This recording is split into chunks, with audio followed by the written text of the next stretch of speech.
Inside Hilltopper Athletics is brought to you by Panhandle Cleaning and Restoration. Here's your host, Lynn Ullom. Welcome to a summer edition of Inside Hilltopper Athletics. This feature is around basketball camp, so it's going to be a basketball-oriented show. Have a star-studded cast here today, so really excited, and we're going to save two of the other celebrities for the next segment, but I'm joined now by our new esteemed president, Dr. Tim Borchers. Dr. Borchers, glad for joining us here. Thank you. It's fun to be here. I'm enjoying being on campus. I guess I'm in my third week now. Third week, so kind of fill us in here. You come from Peru, Nebraska, all the way to West Virginia. You're 3 weeks in. I imagine you've been pretty busy. I've been pretty busy meeting with people, trying to get to know the place, trying to get to know the people. I think it's really important to form those personal connections with people so that you understand what their needs are and what I can do to help meet them. Peru State College is very similar to West Liberty. It's the oldest school in Nebraska on a hilltop. Good basketball program there as well. Very similar student population, so I feel like it's going to be a pretty smooth transition here. So in these first 3 weeks, rumor has it you've been out and about a little bit. Have you been out in the local community? Have you had the luxury of attending anything? I went to the July 4th symphony concert before I actually had a first day in the office, so that was a good way to meet some alums, to meet some community leaders, so that's been pretty nice. Have made several trips to the Highlands, I will admit, to try to get our house all set up and take in a few of the establishments out there. Planning to take in some activities in Wheeling this weekend. Yeah, it's. I think you're going to find there's a lot going on. Of course, there's people in New York City say, I'm bored, there's nothing to do. So we get that a lot, but there actually is a lot of things going on in the area. And I've actually heard that you've been out and you've been meeting people, which is a great thing. You're going to be welcomed with open arms. Your lovely wife has joined you. Yep, my wife and our 3 cats. And we're up in Colonial Heights, the president's house on the top of the hill. And we hope to have people out there this year to meet with them and just to enjoy the nice house that we have.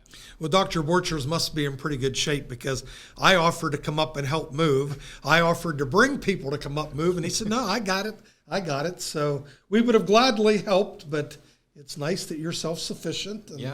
Yeah, we might have a few big pieces of furniture to move around as we're second-guessing a few of them, but I think otherwise we're in pretty good shape. So coming into this situation, you've been here 3 weeks.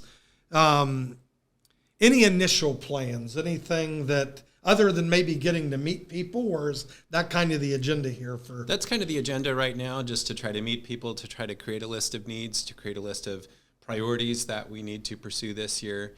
Definitely strategic planning will be one thing that's up for renewal, and I hope to have a very inclusive process to hear from faculty, staff, students, alumni, fundraisers as we look at what the next priorities for the university should be.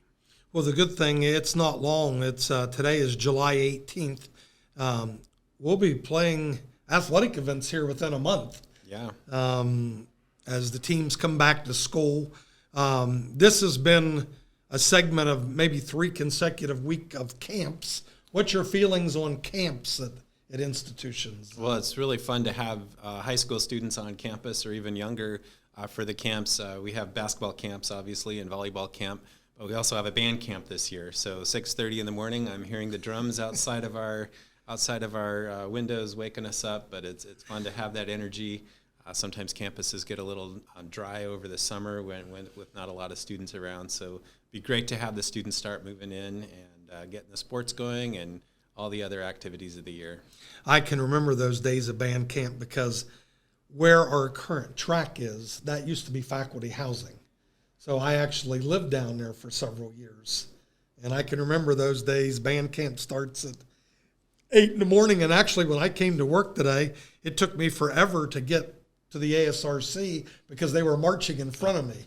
So I had to patiently creep along while they were marching. But we had volleyball camp,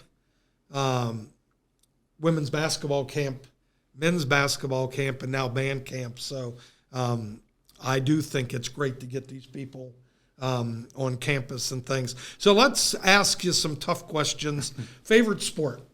Football. football. Favorite, now you're not allowed to say Nebraska Cornhuskers. Do you have a favorite NFL team? I really don't. I grew up in western Nebraska, so there were a lot of Denver Broncos fans, and then I moved to Minnesota Vikings fans, and then I lived in Peru, Nebraska, so Kansas City Chiefs fans. So I'm kind of not really picking a favorite. I think I spend most of my football budget on Saturdays watching college football, so I don't have a whole lot left on Sunday to spend. Yeah, I agree. And I grew up, obviously, in our area. You're born a Steeler fan. And, of course, we always brag we got like the 6 Super Bowls and things. But once I became employed at the college level, coaching my own teams and then being involved in administration, it's almost like I didn't have time to fit the NFL in my schedule. Now, I'm still consumed with Saturday college football. So we go to our games, and then I'm going home, and my wife knows I'm going straight to the couch and turn on TV. And one of the things, and you can speak to this briefly, that I think are very comparable between West Virginia and Nebraska, you do not have professional sports in your state. West Virginia doesn't have professional, when I say professional, major league.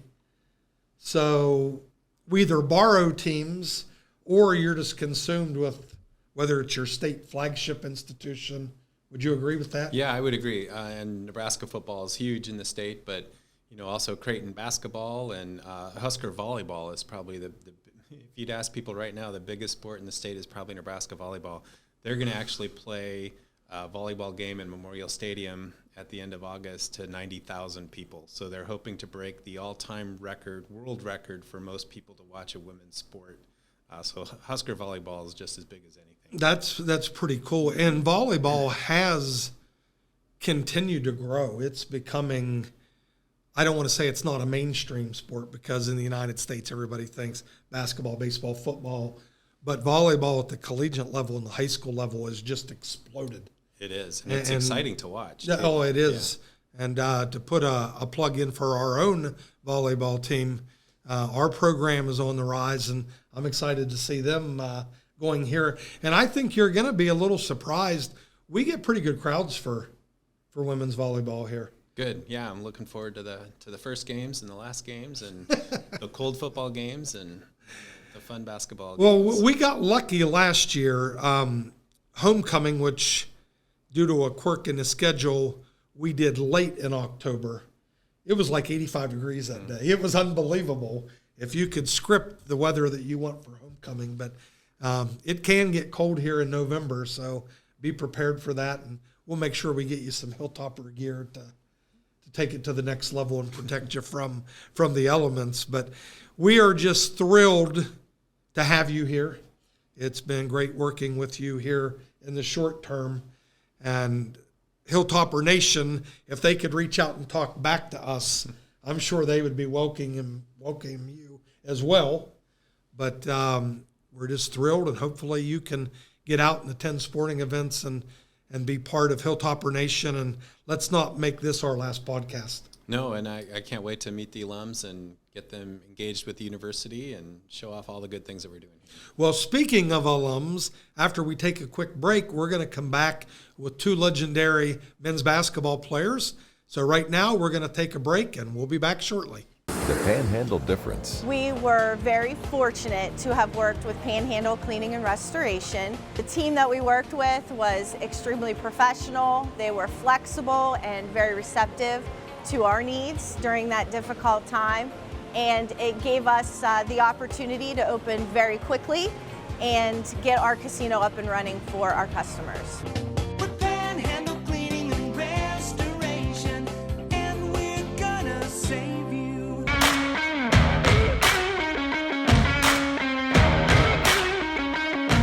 Inside Hilltopper Athletics is brought to you by Panhandle Cleaning and Restoration. Here's your host, Lynn Ullom. Welcome back to a special edition of Inside Hilltopper Athletics. As we mentioned, 2 esteemed alums now joining us, legendary basketball stars. So quickly, we're going to start with the man on my right, your left. This is Gary Gould. He played here in the late 80s and scored 1,500 and some points and On my left is Eric Bovaird, who played here in the mid-'90s, and you scored 1,893 or something. Yes. I did the That's numbers. pretty good. I'm impressed. I Yes. think that's it. Nailed it right on the head. But two legendary former players, Eric and I, because I was actually in my early years of coaching, Eric was a player here, so he and I have caught up many times over Yes. the years. Mr. Gould here, he started here as I graduated. So he came in right after I graduated. I was affiliated with another university. I did get to see him play in colleges several times, but really never had the opportunity to meet him until yesterday. Found a great photo of him. But two great guys. So, Gary, we're going to start with you. Quickly tell us, how is it that you ended up at West Liberty? Well, I came to a basketball camp, Metro Index camp, run by Paul Holshoe, who ended up being my coach. So I guess, long story short, you never know who's watching you, to give you an opportunity to progress into your sport that you love. So, round story, basketball camp, while I'm back again, I'm bringing some of my kids this year to the camp to enjoy the West Liberty culture, and it's been great. Eric, tell us your recruiting story. Yeah, I was actually a freshman at Butler Community College, and we scrimmaged West Liberty, and we were all freshmen and sophomores at Butler, and I think we put one on West Liberty pretty good. And after that, they decided to start recruiting some of the players from Butler Community College, and came here on a visit, and just loved the facility at the time. Really, appreciative of Coach Dan Petrie for giving me the opportunity. Yeah, I was joking with Gary yesterday. Gary was one of the original Skywalkers. So you talk about one of my heroes when I was in high school was David Thompson. If you remember David Thompson, he was the Skywalker. Gary's game was similar to David Thompson. Eric, when he got here, and I want to tell this story, during open gyms in the fall, because the rules were radically different there. You didn't have individual workouts. Right. You really couldn't do anything with your team until October 15th. So the teams would get together, they would play every night. And of course, I'm young and single and living in the gym. And I would watch them play. And then Eric and Ron Wells, as soon as the games was over, they would put on a dunking show. And here's Eric flying two-hand tomahawk dunks. And then you quit jumping your last couple of years. How did that come about? Man, I think I actually, I actually overtrained. Honestly, I worked so hard. I never took any days off. Was looking at 2 and 3 workouts a day. I think by the end of my senior year, I needed a couple weeks break, but that wasn't my mentality. So, luckily, I never lost my shooting touch and my scoring ability and all that. But I did lose some jumping ability, no doubt. Now, Gary, was the dunk, it was brought back in the 80s, right? Yeah, I believe so, yeah. So, could you dunk in your era? Was that legal? Yeah. Yes, but unfortunately in high school, I didn't dunk as much. I don't know what it was, if it was I didn't understand the game enough at the time, but I didn't dunk as much. I was a shooter in high school. We didn't have a three-point line when I was in high school, so all of my scoring ability came from the perimeter, and I averaged over 20 points a game in high school without a three-point line. So the first day I stepped on the visit, I came from my visit here at West Lib, I looked down at the line, and I asked one of the kids, what was that line? and he said it was a three-point line. I said, you mean you get 3 points from shooting from behind this line? He was like, yeah, you didn't have it in Maryland? So in 85, it wasn't in Maryland yet. So I'm glad that I found the three-point line in college. It helped me out a lot. Well, actually, I quickly went through the stats today, and you actually probably embraced that line quicker than most people, because remember, you came in 92. You came in 85, so the line hadn't been in effect that long. And in those early years, I know in West Liberty, in the first year of the three-point line, the entire team probably didn't take 50 in an entire year. So you actually did shoot a lot of threes. Andy shot it at a high clip. He was in the 40s. That's awesome. Which is awesome. I think 42 for the career, 42 3 or something like that. But Eric was just an unbelievable scorer, to average 28 a game 2 years in a row. And I make Coach Hallett mad all the time because he'll ask me, come on now, how good was Eric? And I have him as one of the best players on a very short list in school history.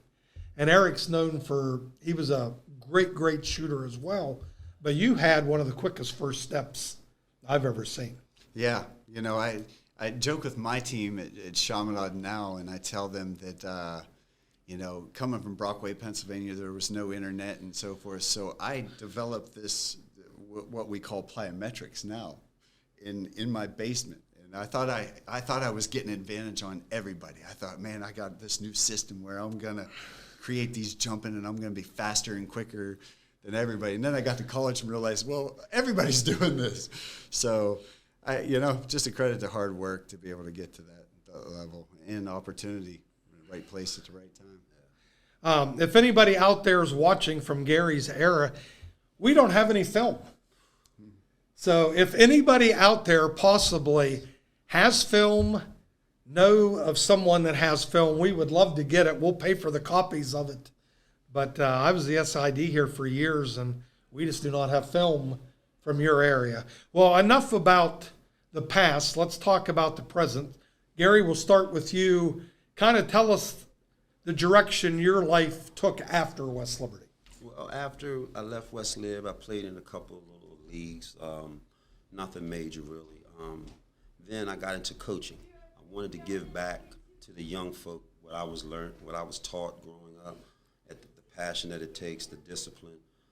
I thank my West Liberty experience for helping me with that.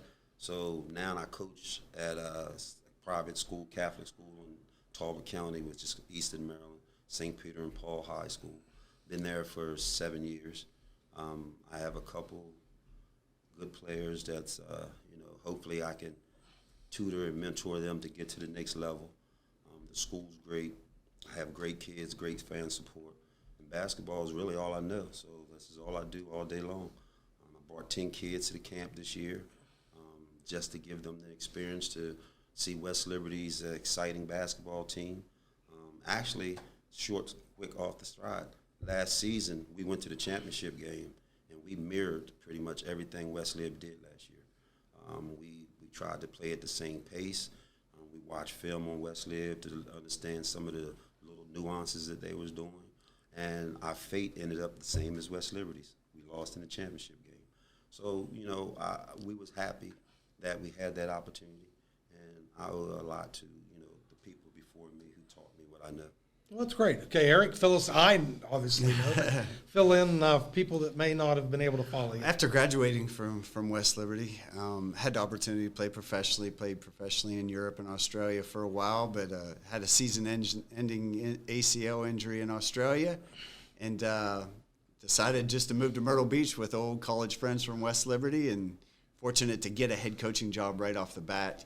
And so I coached high school basketball and taught down in South Carolina for 5 years, and then got the opportunity that changed my life. Coach Crutchfield called me up when he got the job here as head coach and said, "Hey, I need you to come be my assistant coach."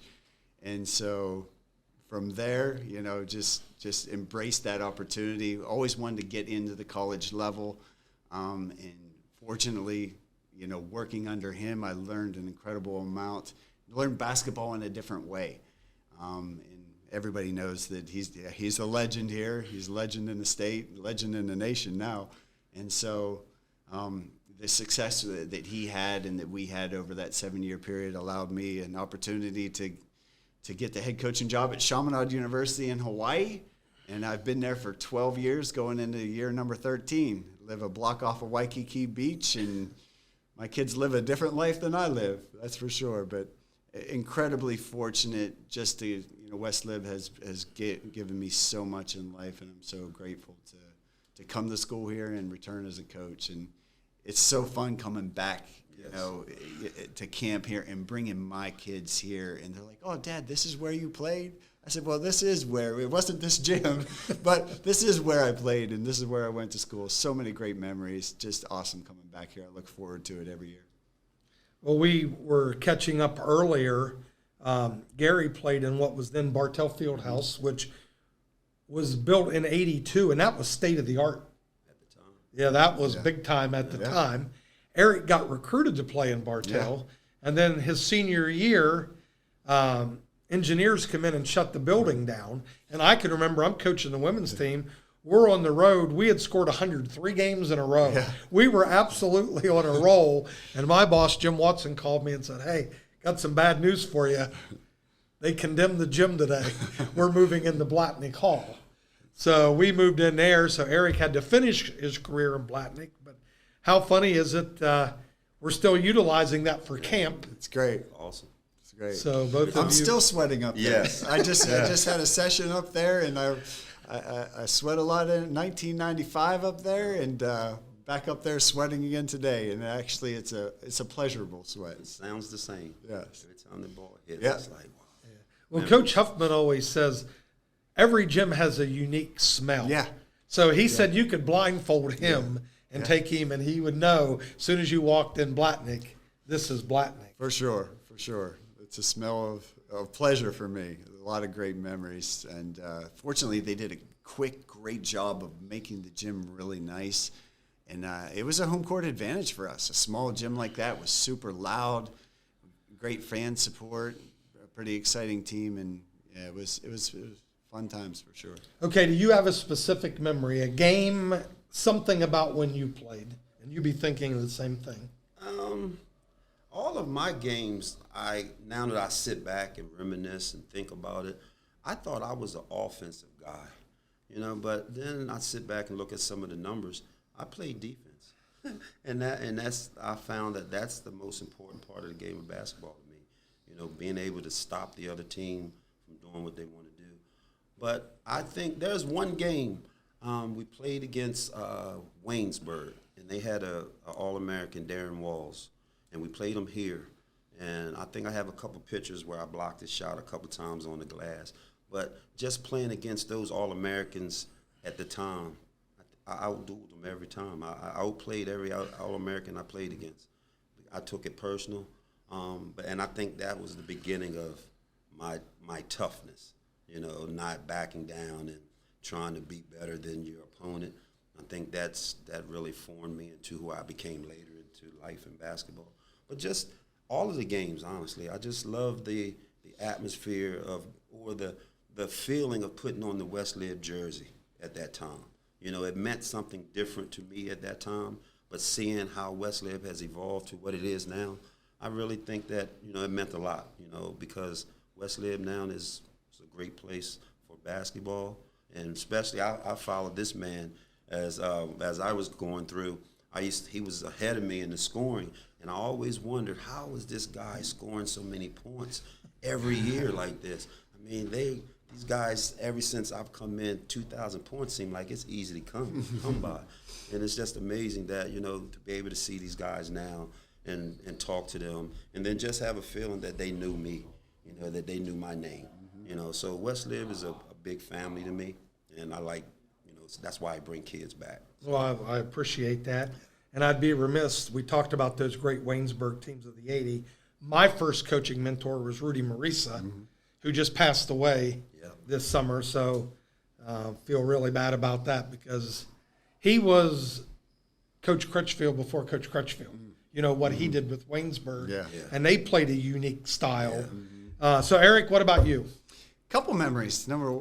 First one is, you know, scoring 49 points against Alderson and Broadus, and I had no clue. You know, I was walking off the court down there, and they said, Eric Bovaird sets a gym record of 49 points. And I looked at my roommate, JR, I was like, did he say 49? I thought I had like maybe 30 tops.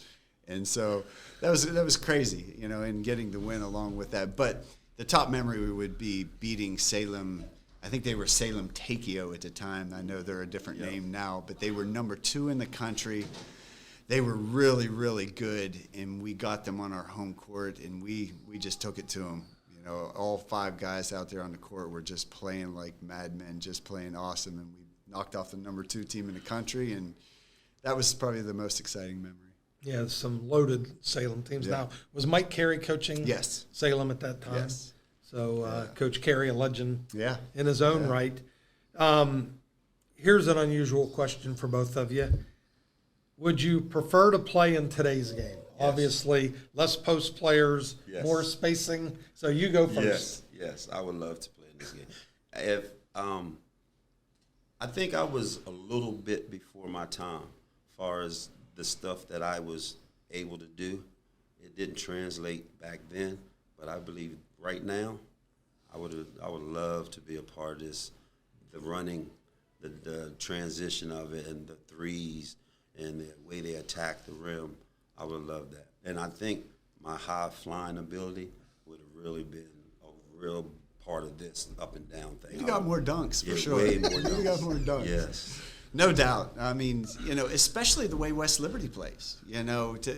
Watching Coach Crutchfield implement this system and being there to be part of it, hands-on, I'm thinking, man, I would have loved to play in this style, in this system. Now, I would have had to play a lot more defense, and I would have had to, sprint, do a lot more running and so forth, but it would have been incredible. West Liberty has changed the way a lot of people play, not only in this conference, but across the country. Yes. I mean, it's had an influence across basketball, across the United States for sure. So, yeah, it would be an awesome experience. Well, one of the things that you can take great pride in, you were here from the beginning. Yeah. And I can still remember Coach Crutchfield and I, who go way back. Yeah. Coach Crutchfield and I actually run the same high school staff. Mm-hmm. He was the youngest head boys coach in the state of West Virginia, in my hometown. Did he coach basketball in high school? Yes. Yeah. Okay. Yep. So we've been close forever, but he always said, as soon as we offered him the head coaching job, I said, "Who are you going to get for an assistant?" He said, "I got my guy. I'm going to get Eric Bovaird to come back." But you were here at the beginning of it, so. Yeah, and I laugh about it now, but at the time, Coach Crutchfield drove to South Carolina and met with me, and he told me about this elaborate plan of the way we're going to play and so forth. And I'm bought in. I'm like, let's do it. But there's a little bit in the back of my mind thinking, whew, we may give up 150 points a game. If we're going to press, trap, chase people like crazy and so forth. But it was awesome to see that his vision at that time period. I was fortunate to be there witnessing it, and Coach Hallett now was a player, one of the first players that I recruited. I had the opportunity to recruit. Coach Crutchfield pretty much had the team in place when I got the job. So the next recruiting class, one of the first guys I went after was Coach Hallett. And, his ability to score the ball was fabulous. So, yeah, just being there at the start was magical. To see how it's played out over the past 20 years is something incredibly special. Well, what I think is cool, one, that you're using it as a high school coach and had success with it. And if anything, this year when we get a national championship game between Jim Crutchfield, Nova, versus Ben Hallett, West Liberty, That was awesome. Just incredible. For any doubters left out Yes. there, because you're always going to have your doubters. Well, they've never won a national championship or whatever. Well, the two teams that play the system the most meet in a national championship game. There can't be any doubters anymore, right? Those days are over. No doubters. So I heard that for years. Well, they win a lot of games, but they can't win the big one, and so forth. And that's debunked now for sure. And you talk about a game. I don't think I was ever more excited for a basketball game. I could not sleep. I'm in Hawaii, and I'm debating on booking a flight because I had to get on a flight within an hour in order to make the game. I booked a ticket, but then I realized there's no way I can make it. So I had to cancel my ticket. But the anticipation, I couldn't sleep the night before the game. That was awesome. Was happy for Coach Crutchfield, winning it, no doubt about it. Torn on both directions because I would have been happy with whoever won. But I think West Lib's they're gonna have plenty of shots of winning theirs. There's no doubt about it. Well, I hope so, because Coach Hallett has just done an unbelievable Yes. job here. Unbelievable. And, So proud of him. So proud of him. You know, I feel like, you know, just having an influence of helping bring him here, you know, and being able to coach him. And then he was a student assistant with us, and just to see the success he's had, we're just so proud of. well, and it's such a small world. Basketball camp got you here as a student athlete. Yeah. Basketball camp has got you back. Basketball camp has brought you back. Yes. So it's just great catching up with you two legends. We are going to attempt to get a picture here later in the day, and we'll throw Coach Hallett in there. And I think it was 5,057 points between the three of you. So we'll get that picture. But thanks for joining me. This was a lot of fun. Yes. Don't be a stranger. Don't be a stranger. That wraps up this edition Inside Hilltopper Athletics. Summertime basketball. It doesn't get any better than that. See you soon. Thanks. The Panhandle Difference. Westbanco appreciates our more than 15-year relationship with Panhandle Cleaning and Restoration. They're a one-stop shop that handles all of our work, whether it's quick projects or whether it's a project that might involve multiple locations, multiple branch locations. We appreciate the relationship. Doesn't matter what we throw at them or how complex it is. They get it done quickly and they do a great job.